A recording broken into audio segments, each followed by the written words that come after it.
So we're on the topic 7. Title of this is Slope and Equations of a Line. We're going to do the first part of it. There are actually 4 other videos on how to use Desmos with regards to topic 7. So this serves as an introduction. We're going to do material covered on pages 23 to 27. First thing we're going to do is enter the equation in box 1 of Desmos, y equals mx plus b. At that point, we can put in the sliders for m and b. And in this case, what we're doing is showing the equation of the line, which is y equals x plus 1, because m is set to 1. So this is y equals x, and b is set to 1. We can move this slider along here and show how the shape of the line changes with a slope, and here how the line changes with the intercept, with the y-intercept. So this is where it crosses the y-axis. So this, as I said before, is a static version of Desmos. We've just done a screenshot of it.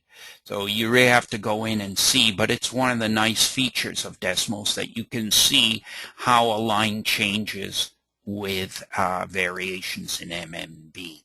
Now here, what I've done is just put in these boxes 1 to 6 equations of lines that all have the same intercept. So they all go through y equals 1 here, right at this point here, but they have different slopes. So we start with a slope of right over here. This is color-coded with this.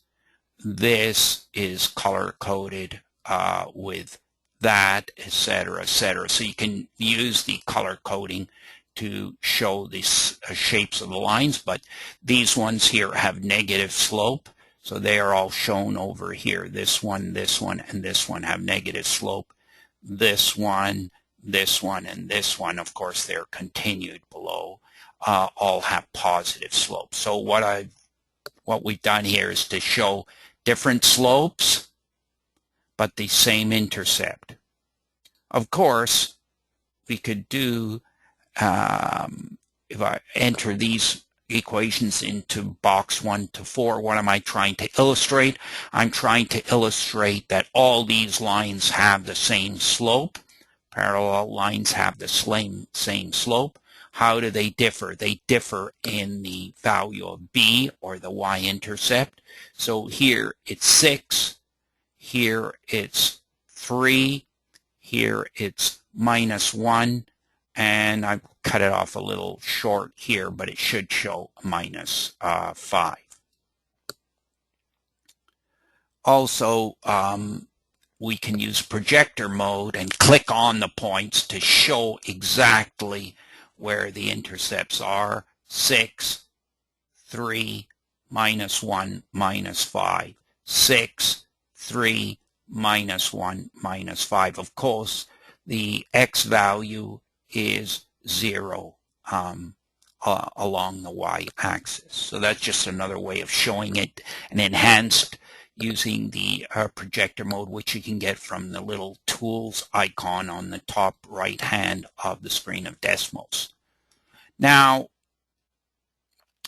in topic 7, the first on the pages that we've covered, we indicated the non-Desmos, the regular portion of our videos. We indicated the derivation of this formula here, and this is a single formula that we can use if we know 2 ordered pairs. In other words, we can get the equation of a straight line if we know 2 ordered pairs, and we can get it in one step. So this here is the value of m, and this portion from here to here is the value of b. So from here to here, we calculate the b. Here we calculate the m, but we do it in one step. In other words, instead of calculating the m separately and the b separately, we've integrated the formula, so all you need to do is just have the values of the two ordered pairs, the 2 points, in this case 1, 3, and 5, 11.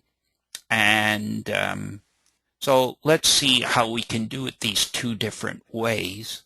So first of all, we enter x1, x2, y1, y2, and those are given to us. So we know that one of the ordered pairs is 1, 3, and the other ordered pair is 5, 11. So we calculate the slope here, and the slope comes out to be 2. It's shown in the bottom corner here.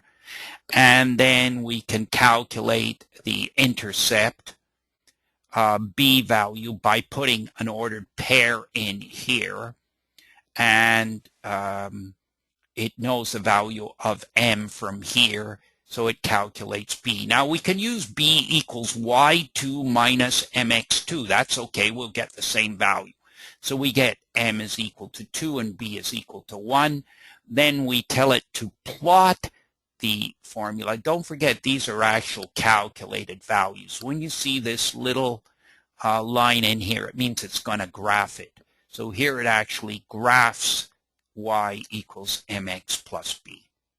Now so it'll show this plot as a result of this, because it knows what m is and it knows what b is. So this line that you see here is the equation of the line y equals 2x plus 1, because the slope is 2 and the intercept is 1. Now we can turn off this line here and put this formula in, and then show this line here without showing this, and it should be identical. It should give us exactly the same value. So let's go over this. What we've done is take the two ordered pairs, 1, 3, 5, 11, and we've done, using Desmos, calculating the slope and the intercept, again showing the line. Alternately, in the last box, we just entered this formula and we get exactly the same result. Now you say, well, why did you just use this? Well, obviously this is more complicated if you want to memorize it or calculate it logically out. It might be a lot easier just to do m and b and then enter this, but you can always check using this formula, so I find that's a useful thing. If I get the same result, at least I know that I've done the problem correctly. Now, we've previously done page 26, number 7.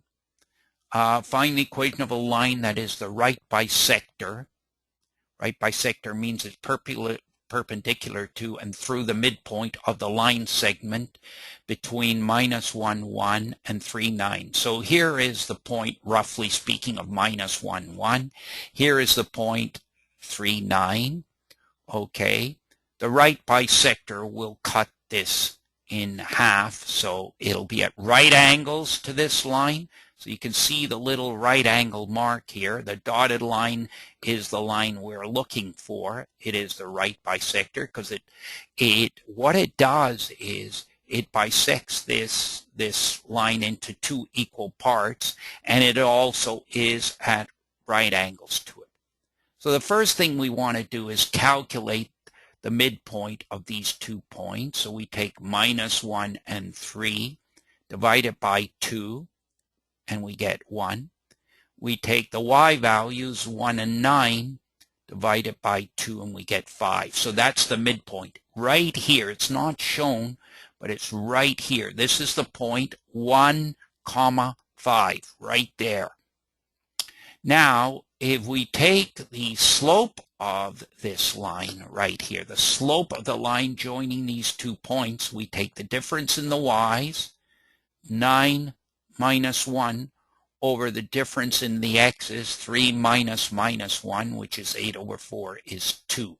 So we know that the slope of this line is 2.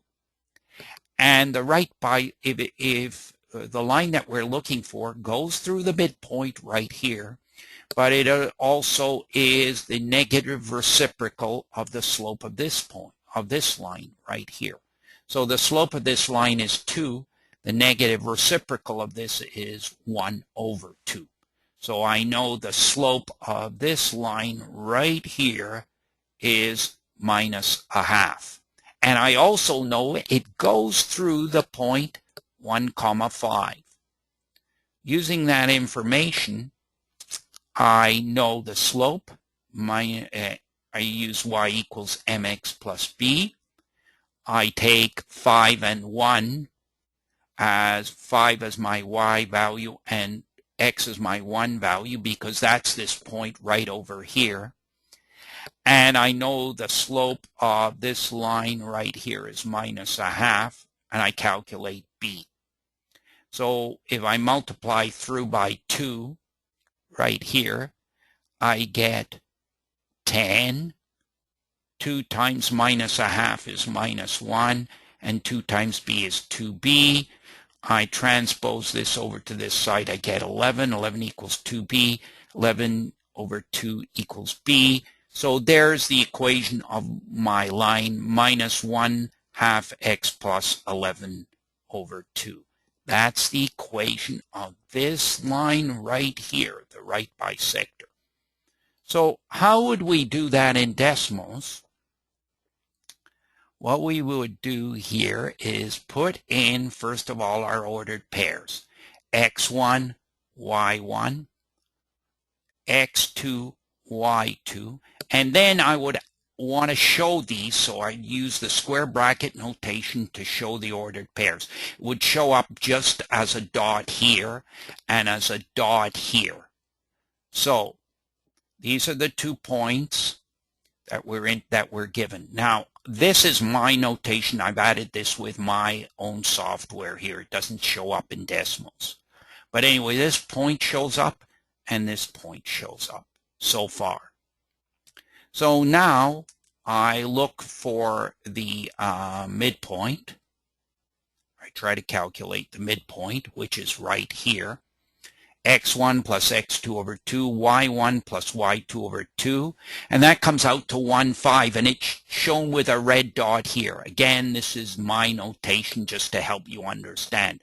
So there's the midpoint. That's shown, that's obtained with this. You can see it's color-coded.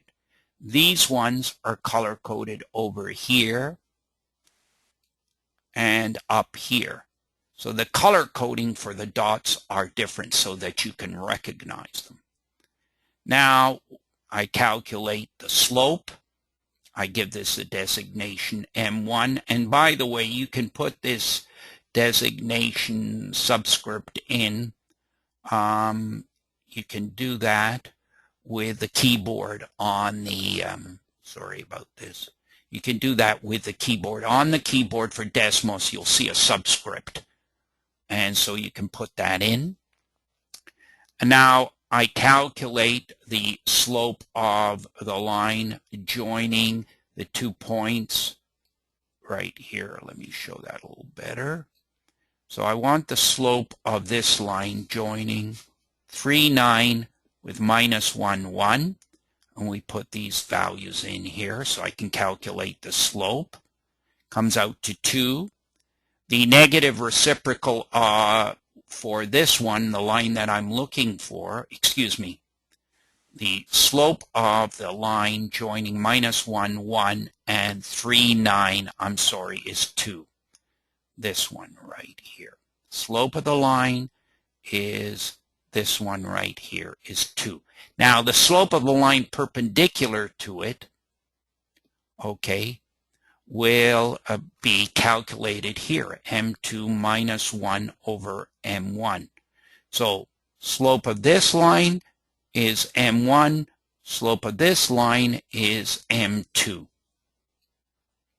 So I now know the slope of the right bisector. I can calculate the intercept of the right bisector by using the formula y minus mx. But for my y's, I have to use the midpoint for the y value, and the midpoint for the x value.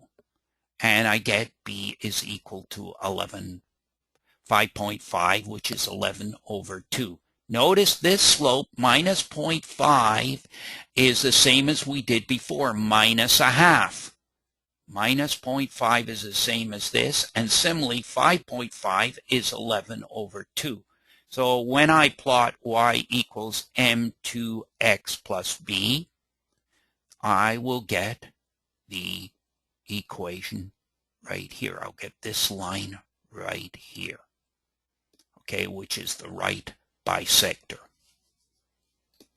So what we're showing is the manual calculation and the calculation with Desmos gives me exactly the same value. Now, page 27, number 8, the population Y of Montreal in millions has been growing linearly in years since 1960 X as follows. So here is the population in millions. Here is the number of years since 1960. Okay, what was the population in 1960? Well, the population was, the time was 0, X was 0. So the first term will be 0, so the population would be 1.8 million. What was the population in 2000? That would be 40 years later. So we would put 40 in here. And when we multiply 40 by 0.03 and add it to 1.8, we get 3 million. So the answer to this is 3 million. And the third part of the question says, when will the population reach 4 million? So you put y equal to 4 here, and you calculate how many years x it'll take for y to equal 4. And we did all that before. But let's see what we would do with Desmos here. First of all, we put in the equation. So this line right here is the equation of the line right here. That's the one that we get from box 1. Now, what the first question said was, okay, what would the population be in 1960? Well, that would be 0, and x would 0 at that point, because it's at 1960, there's no years gone by, and you can see y is 1.8. You are then asked what the population would be in 1940. So right over here, you can see the line x equals 40, but previously we put in x equals 0 right here. And this intersects right here. If you look at it carefully, it intersects at 3 million. This is 5 million, 4 million, 3 million. And what I did was I put, because it's hard, you can only show that for a fraction of a second with Desmos. It doesn't really show it. I put the point ordered pair 43. In other words, what I was saying was in 40 years, the population will be 3 million. I put it right here, and here's the blue dot corresponding. You see this color corresponds to that. So I can show that my value was that I calculated, and 3 million was correct because it intersects with the actual line, which shows the growth of population with years. The final part, part C, says, what would the population how long would it take for the population to be 4 million? Well, here y is equal to 4 million. So I put that equation in. That's this equation right over here. And I've shown that the point of intersection is in 73.33 years. So just shows you how you can use Desmos to enhance your understanding of of how graphing can be used to solve algebra problems. Okay, we'll just quickly go over that. First of all, this is the equation of the line with the population. We looked for the intersection at the beginning when x was 0, right in 1960. We see the population is 1.8. We look for the population after 40 years where x is 40. And this comes out, if you look at the graph, you can see 5, 4, 3 million. So the point intersects right here at 3 million. Finally, we did the question, which is if we know y, what would the value of x be? So the question is, when would the population reach 4 million? So I put y equal to 4. I looked at the point of intersection. And if and I can actually click on this on projector mode, it'll show that. So that's some of the, as we said, some of the usefulness of using Desmos to illustrate problems concerning slope and equations of a line.